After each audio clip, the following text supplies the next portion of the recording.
everyone, this is Dr. Niki Pfeifer. I do love the German way of piling titles in front of other titles, who is going to give us the talk towards a conceptual framework for conspiracy theories. Please take it away. Thank you very much. And thank you very much for giving me the opportunity to present this work here. So first, some notes on the motivation. So we have seen that various approaches to investigate conspiracy theories emerged in recent years, embracing various disciplines like philosophy, psychology, political science, history, and many more. In philosophy, basic positions can be classified by the following claims. First, conspiracy theories are prima facie false. That is, for example, like Popper's position. Second, conspiracy theories are not prima facie false, but there is something about such theories which makes them suspicious. And third, conspiracy theories are neither prima facie false nor typically suspicious. So typically 1 and 2 are labeled as generalist approaches, and 3 is labeled as a particularist position, so that we should have a look at the conspiracy theories individually. The aim of my talk is to develop a conceptual framework for classifying theoretical positions concerning conspiracy theories. So there is a small disclaimer. So I, of course, neither aim to develop, defend, or attack conspiracy theories themselves, nor develop or defend or attack theories on conspiracy theories. Rather, I aim to sketch conceptual tools for first representing claims about conspiracy theories beyond mere truth and falsehood, and to study logical relations among claims about conspiracy theories. So representing claims beyond mere truth and falsehood. Traditionally in philosophy, beliefs are conceived as a qualitative concept. Either I believe a proposition A, or I do not believe a proposition A. Classical logic may be used to evaluate the rationality of inferences involving qualitative beliefs. Classical logic is bivalent. But there are several problems.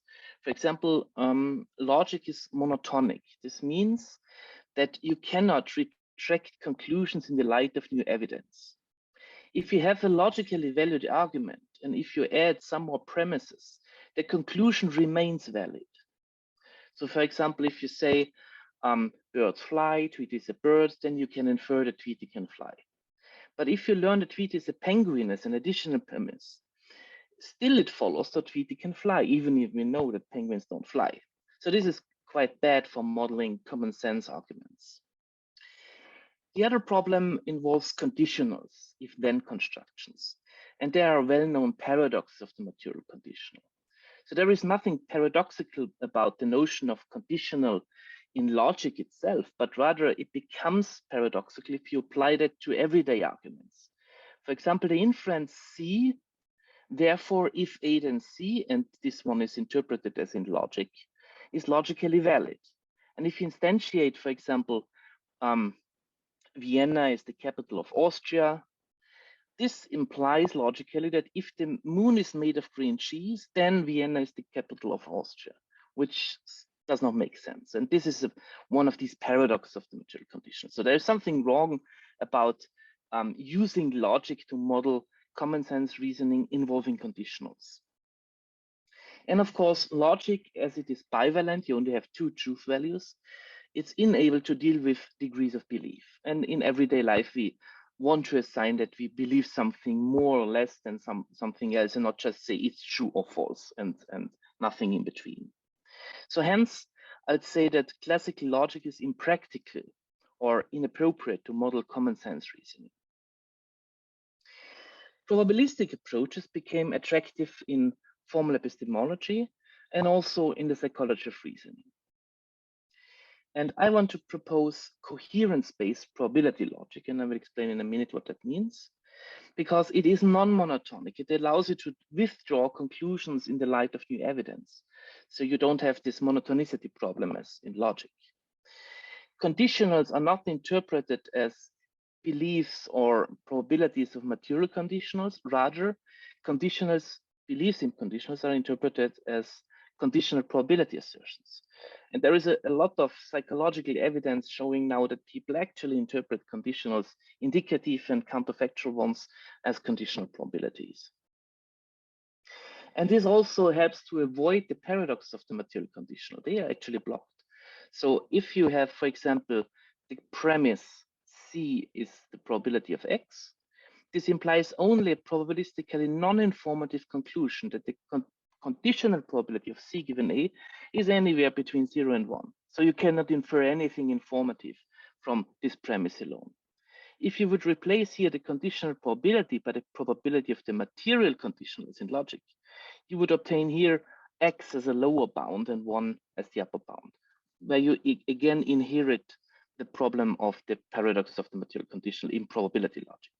Therefore, you should interpret the conditional as a conditional probability. And of course, probability logic deals with degrees of beliefs in terms of point or interval valued probability assessments. So what is coherence-based probability logic? First, it uses the so-called coherence-based approach to probability, which goes back to Bruno De Finetti, and more recent work is included in this set: Coletti, Giglio, Led, Regazzini, Sanfilippo, and many more. It interprets probabilities not as some objective quantity in the outside world, rather it's a subjective approach to probability. Thus, degrees of beliefs are probabilities, and probabilities are degrees of belief. Contrary to standard approaches to probability, the coherence approach does not require a complete algebra. And also, interestingly, many approaches to probability define conditional probability by this fraction here, but they need to assume that the conditioning event or the probability of the antecedent is positive. Otherwise, you have a fraction over 0 and you cannot go on. So what happens if the conditioning event has a probability 0? In the coherence approach, conditional probability is primitive, so you can deal with 0 probabilities. They're actually used to reduce the complexity of the probabilistic inference. So the only thing that we require is that even if the probability of A may be 0 for assessing the conditional probability here, A must not be a logically contradiction. So this makes sense, because talking about if then, and you want to assume something which is a contradiction, which is false under all interpretation, does of course not make sense. But you may talk about probabilities, conditional probabilities, where you have a conditioning event with 0 probability. And this is especially important when you want to model, for example, existential import assumptions. And coherence-based probability logic, in a nutshell, means that you may assess your premises by probabilities, and you study probability propagation rules. So it's not so much about having some kind of validity, rather it's about the transmission of the uncertainty from the premises to the conclusion. For example, have a look at the probabilistic modus ponens. So here we have the conditional premise, here we have the categorical premise. So if A then C has a probability of X, and C, that should be A, of course, and A has the probability Y, then you can infer the probability of C, which is in an interval with a lower and an upper bound. And these are the probability propagation rule for modus ponens. So now let's go to the traditional square of opposition, and I will be back to talk about conspiracy theories in a minute. So there is a long tradition on the square of opposition. This is the first depiction I found on the internet, which is attributed to Apuleius of Madeira in the 2nd century. And this is one of 1517. And this one is a version of the square by Gottlob Frege, who was also mentioned today. So Aristotle himself distinguished between contradiction and contrariety. There's a kind of logical relations between sentences. So he did not, it seems he had not the full square. And the diagram seems to appear in the 2nd century the first time, for example, in Boethius.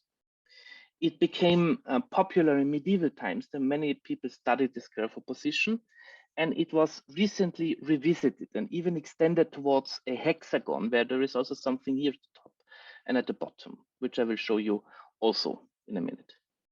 And this recent revisitation of the square led to many papers, special issues, and even 7 world conferences. So it's not just a footnote in some textbooks on logic, but rather it became really important now again.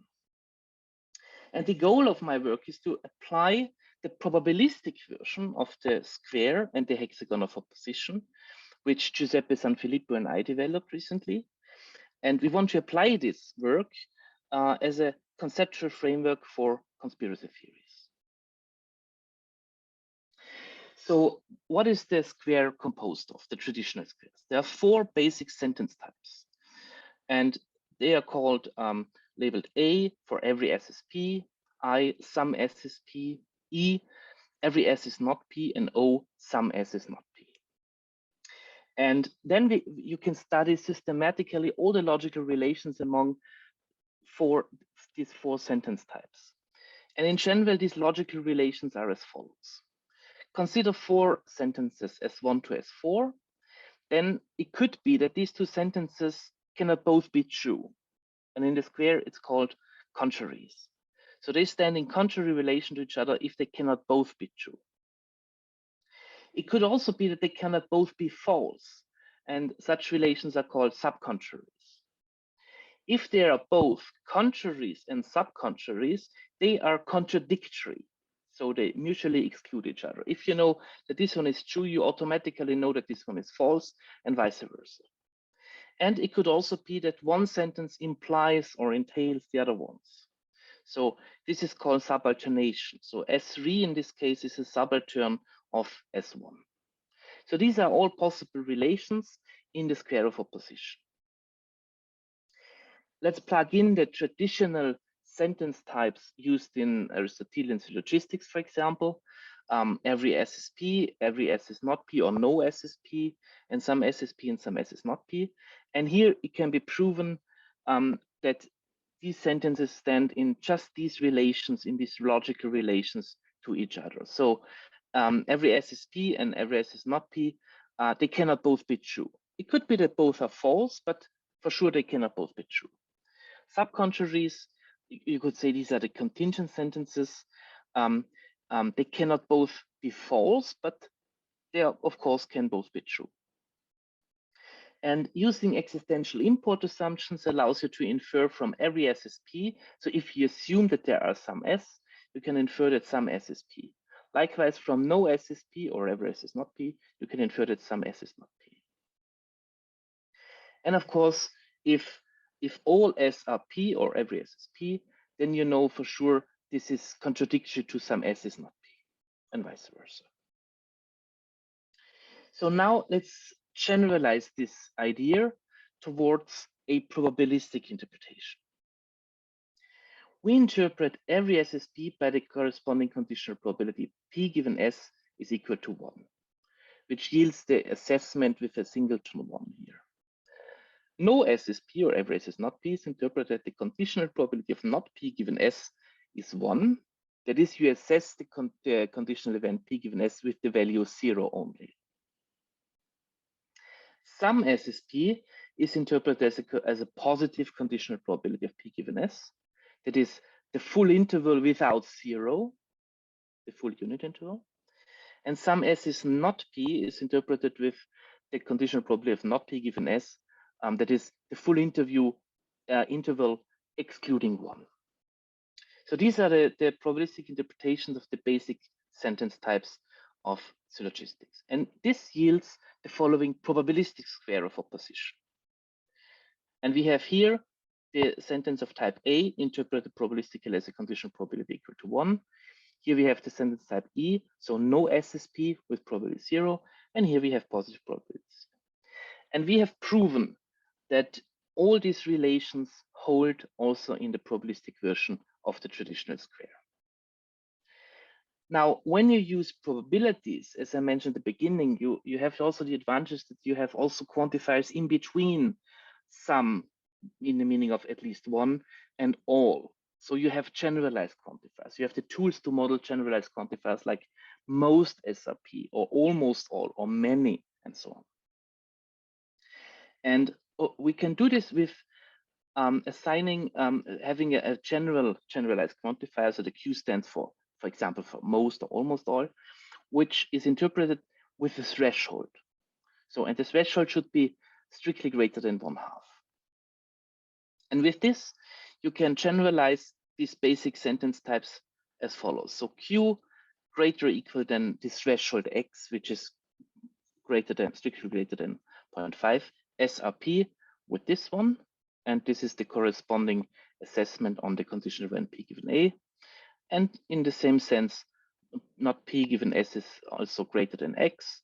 And the probability of P given S is greater than this one and like this one.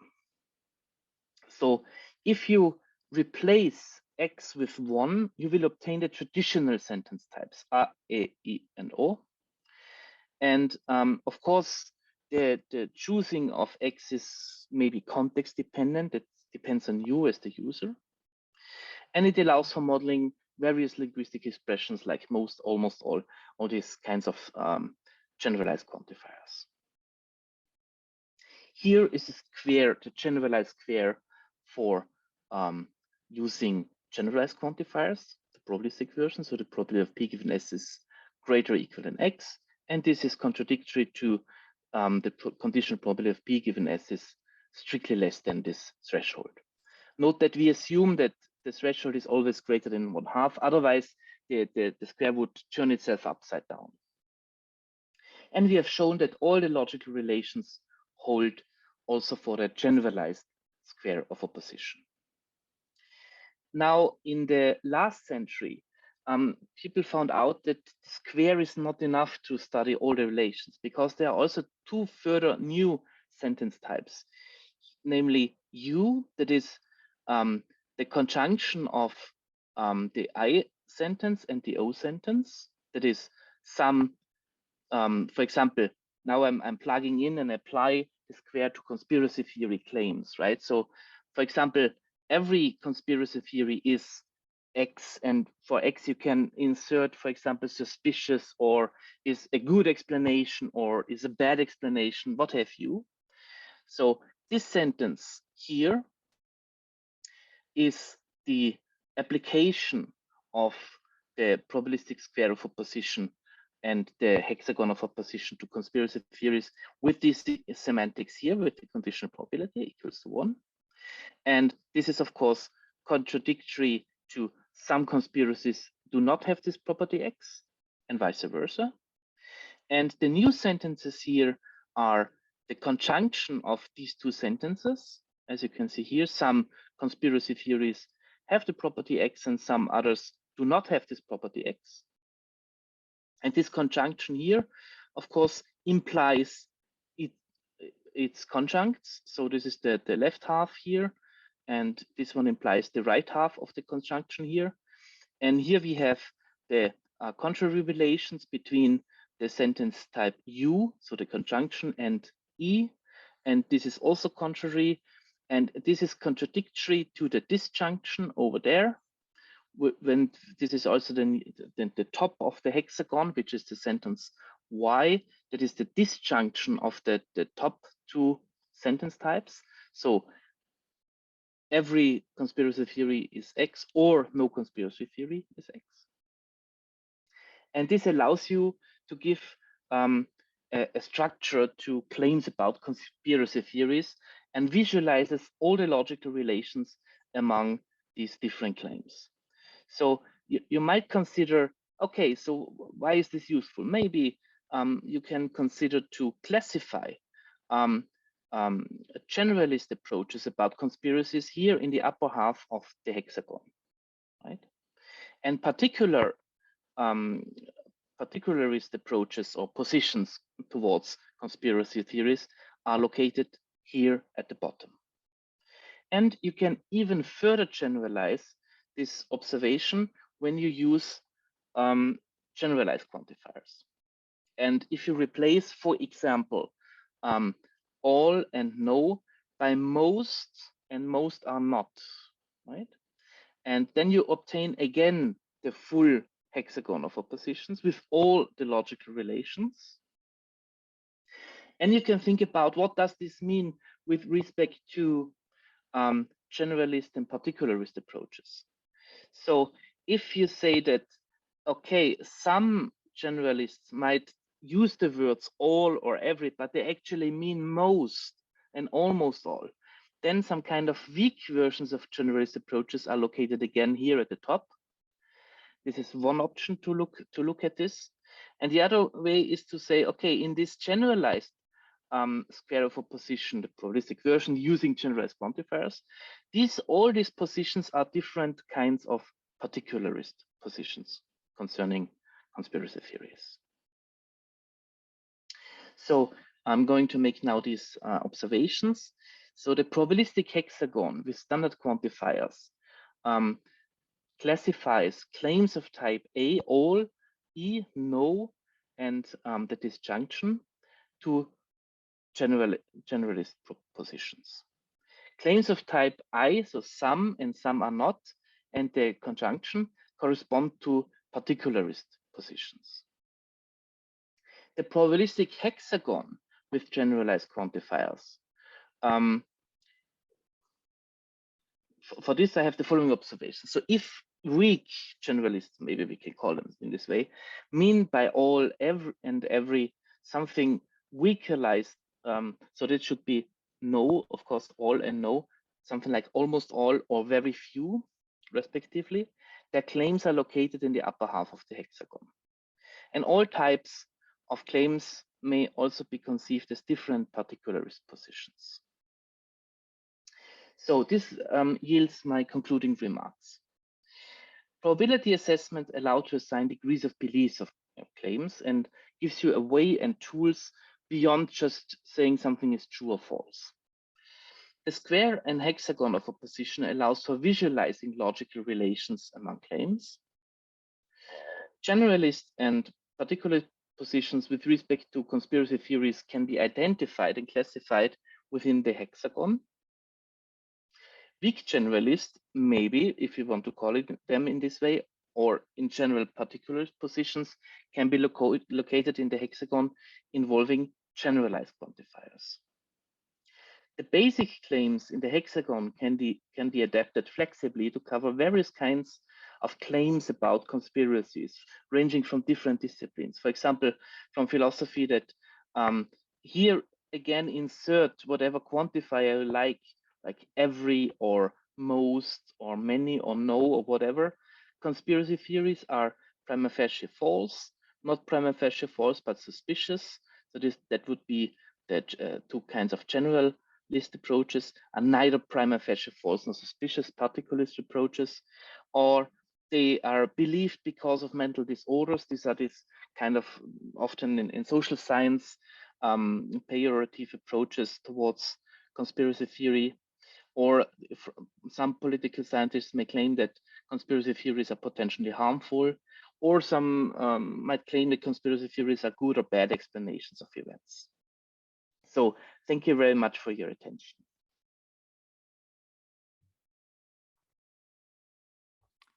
Thank you, Niki. That was an incredibly interesting talk. It's always quite nice to see a bit of logic and diagramming going on in these talk of conspiracy theories as well. Quite nice to see a bit of formal logic being brought to the fore. Our first question comes from Charles Pigdom. It's a two-pronged question. One, how about using the adaptive non-monotonic logics of the Ghent school? And two, how about Lewis Stolnaker counterfactuals? Sorry, the non-monotonic? So yeah, how about using the adaptive in brackets non-mononic logics of the Ghent school? To my knowledge, they do not allow for degrees of belief, right? So I think it's a non-monotonic approach, but it's a qualitative approach. Am I right? Charles, do you want to weigh in on this, or actually promote you to the panel for that, because it might be easier for you to explain yourself? There's Charles, promote to panelist. Here we go. All right. Charles will clarify when he reappears on stream. Okay. Here he comes. Yeah. You mentioned that probabilistic logic suffers from being, classical logic suffers from being non-monotonic, whereas the probabilistic logic that you were using isn't monotonic, and that is better at representing ordinary ordinary reasoning. I mean, you want to formalize it, but you don't want to formalize it in a dumb kind of way. And my question was, here's another bunch of logicians who use a non-monotonic logic, namely the adaptive logicians in the Ghent School of Belgium. I saw them give a bunch of presentations in 2008. They were some of the most impressive people I've ever met. Anyway, their idea is that you have basically two logics, one mounted on top of the other. So you have a strong logic, like ordinary classical logic, let's say, and everything is fine until you hit, let's say, contradictory premises. And then you default to a weaker logic at the lower level, which doesn't go nuts when you have a contradiction, right? So it's non-monotonic. You integrate the two logics together, but I always like to think of it as a sort of strong logic at the top and a weaker logic at the bottom. And so I just wondered, your probabilistic logic is non-monotonic, which seems good because often we want to represent reasoning where you've got a bunch of premises and you've got a conclusion. It seems that the premises provide warrant for the conclusion, but you add an extra premise and the extra premise is weird in some way. So you want to say, well, now the expanded set of premises doesn't entail the conclusion. Now, your way of doing it uses probabilistic reasoning, and the Ghent school uses, this two-level logic kind of approach. And so I just wondered about maybe a compare and contrast, because this is the problem. Right. So if I understood correctly, it seems so that what you sketched about the Ghent school, it's still a qualitative approach, namely using just logic, which allows you to deal with non-monotonicity. And there are a lot of non-monotonic logics. For example, also in AI, take the famous KLM properties from Kraus, Lehmann, Magidor, who were the first who wanted to describe in a positive way rationality postulates for any system of non-monotonic logic. For example, that must not include transitivity in an unrestricted way, must not include contraposition and all these things. And we can cover all these rationality postulates. So Angelo Giglio provided a coherence-based probability semantics for all the KLM postulates. So we have all this. So those that are valid are also in some sense valid and probabilistically informative in our approach, whereas transitivity does not hold, also contraposition does not hold, and also premise strengthening does not hold. But the difference is also that the KLM properties in the original semantics using some kind of model semantics and possible word semantics based on preferential structures is qualitative. And I think one advantage of probability logic is the non-monotonicity. You say this is also covered by other approaches, that's true, but it also covers quantitative beliefs, that is degrees of belief. And this is, I think, a big advantage, especially when you talk about conspiracy theories, right? Because we want to say not just, okay, this theory or whatever this argument about conspiracy theories is logically valid. And when it comes to a new premise, I'm happy to revise, but I also want to express something like I want to express some degree of belief in some claims, right? So this is more plausible than the other one and so on.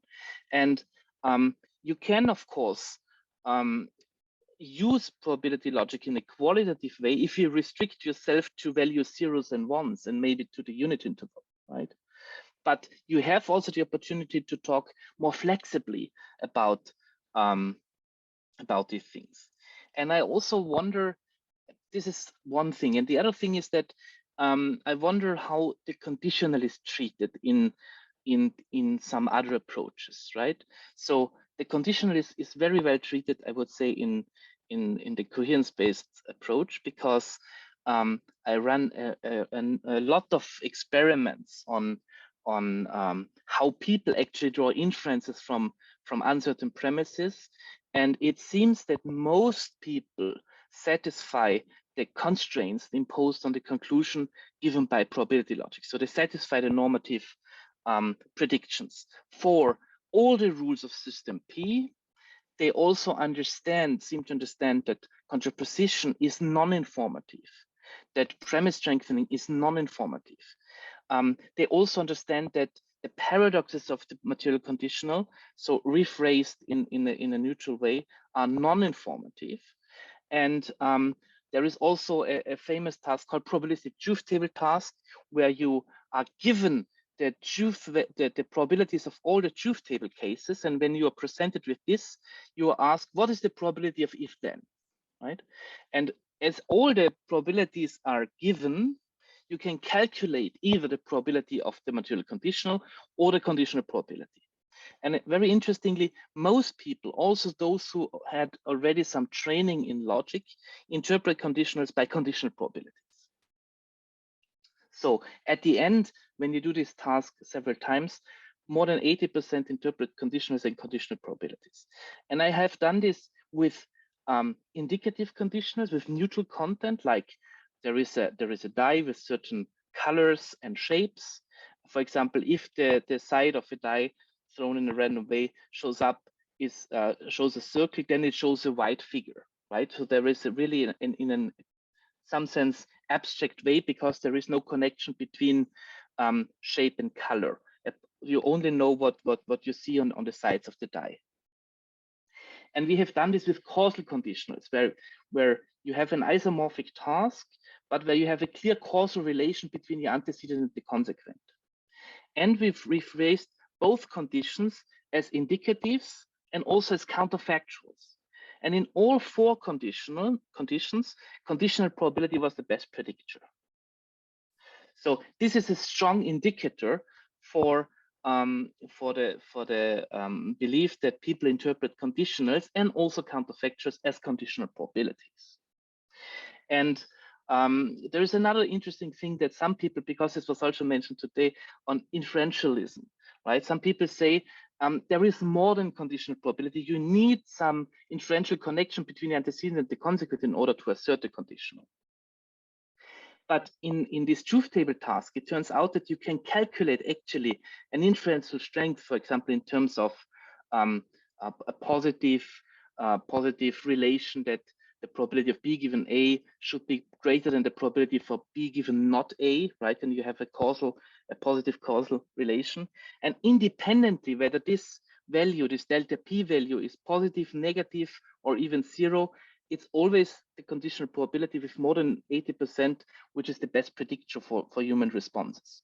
So these is a bunch of evidence with many different kinds of experiments, which all point to the same thing. People are happy to interpret conditionals as conditional probabilities, and the predictions probability logic makes are also quite descriptive in what's going on.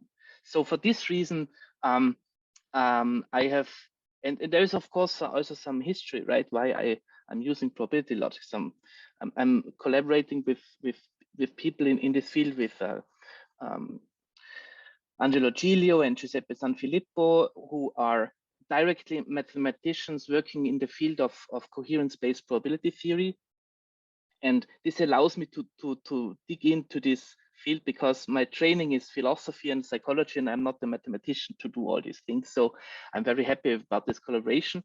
And this is the way how we are doing this. And therefore we don't use another approach, right? So we cannot do everything. But it seems that this kind of probability logic allows you to do a lot of things. And for this reason, I think it makes very much sense. That's an excellent answer. I'm very full. I shouldn't say any more, but I just want to say how does, I'm really curious to see how this approach, which as it were says, look, all this is rational if you assume that people are using an underlying probability logic, right? How that would intersect with the work of Amos and Tversky, where they suggest, yes, this isn't rational, but it's a right. quick and dirty solution. I try to give a short answer with one example. Take the conjunction fallacy. The conjunction fallacy consists in a description of Linda, who is outspoken, very intelligent, always interested in questions of social justice and so on. So you get this picture of Linda, and then you are asked to rank sentences, and the two target sentences are: Linda is a bank teller. One sentence. The other one is the conjunction: Linda is a bank teller and active in the feminist movement. And most people, more than 80%, rank the conjunction being more probable compared to one of its conjuncts, which is irrational, right? Because the conjunction can only be the intersection of two conjuncting events can only be at most as big as one of its conjuncts, right? So it's a violation of the upper probability bound on the conjunction. Now, I have done a task which is neutral in the sense that I don't give a certain picture of, you know, a kind of person, Linda, and then I ask for a similarity judgment, right? But this was as follows. Imagine there is a tourist party from, say, from Alsace. 50%, 60% speak German, 70% speak French, and these two tourist parties come together in a place. And then you ask how many people of this group of persons speak both German and French. So this is a kind of a conjunction problem, the very same as it is supposed to be in the Linda task. And now imagine the following. For a conjunction, there is not only the upper bound that can be violated, but there is also a lower bound, right? The upper bound is the minimum of both conjuncts, but the lower bound, in the case of at least 16 at low 70, would be 30%. So you can also violate the lower bound, which cannot be investigated in the task in the Linda task. But in my experiments, I found out that most people, the majority, was always in the coherent intervals, in the lower and the upper bound. These are called the Fréchet bounds. And independent on the sides, it could be that the interval is so small, just 2%. Even then, more than half of the participants hit this right interval. And when you look at those who violated these two bounds, the correct bounds, most people violate the lower bound and not the upper bound, right? And after my task, after people solved this task, I gave them the original Linda task. And interestingly, there was no carryover effect. So at the end, I replicated the data from Kahneman and Tversky. So 80% supposedly violated the upper bound. But actually, I think this is not what's going on in thinking and reasoning. People are doing something different. Even if "and" is mentioned in the conjunction fallacy task, it does not mean that people interpret the "and" really as a conjunction. So if you give fair tasks to participants, neutral task, then you will also get much better results. So I think many of these experiments, they just give, investigate something different and not really the rationality. So in my work, I'm really interested in reasoning competence and not in incompetence, where people make errors or where heuristics may fail. So this shows that it's very important how you make your experiments and how you interpret them. Even Tversky himself said these judgments are not really probability judgments, but rather judgments about similarity, right? Because the conjunction Linda is active in the feminist movement and a bank teller is more similar to the Linda description than just the conjunct Linda is only a bank teller, right? So this is not the judgment about the conjunction, which would violate this. And I also investigated the Ellsberg paradox. And if you interpret, you can use probability logic in order to give a formal measure of argument strength. And if you apply this measure to the Ellsberg task, you make just predictions what people do, and then it's really rational what they do. So it's really a question of interpretation also. Yes, I think it also speaks to the lab versus field problem that we often see when we're constructing tests of this particular kind. It's very easy to create a laboratory test which gives you a particular kind of answer, which you then don't see in the field when you actually start looking at how people are reasoning on a day-to-day basis. And Right. so I think sometimes we take some of those lab results more seriously than maybe we ought to, when there's counterfactual evidence from the field, which goes, people only reason this way in very unique circumstances, which these tests are designed to elicit, but it's not actually reflective of how they reason when they're out in the world. Right. And it's very easy to get to show human irrationality. Just make lousy experimental conditions, then just give not enough time and or Yes, lead them on the wrong track. And there's a lot of that in this field. Brian, do you have anything you want to add? Since you've turned on your camera there, so I thought you might be poised to make a suggestion or a question. Well, otherwise, we have come to the end of the first, which is effectively half day of the conference. We'll be resuming at 5 p.m. Pacific Standard Time tomorrow, which is 3 hours earlier than our start time today. So if you joined us for the first session, just subtract 3 hours from that start time and you'll be ready to start tomorrow. We have a full-on day of an awful lot of papers and another panel, all of which I think will prove to be very interesting indeed. So I hope to see, if not all of you, most of you back tomorrow, and hopefully a few more beside that as well. Otherwise, thank you very much for attending the first day of the first international conference on the philosophy of conspiracy theories. There's a lot more to come. And thank you, Niki. Great for the talk. Yes, Thank you. very much. Thank you also for the good questions and interesting other talk. Thank you very much.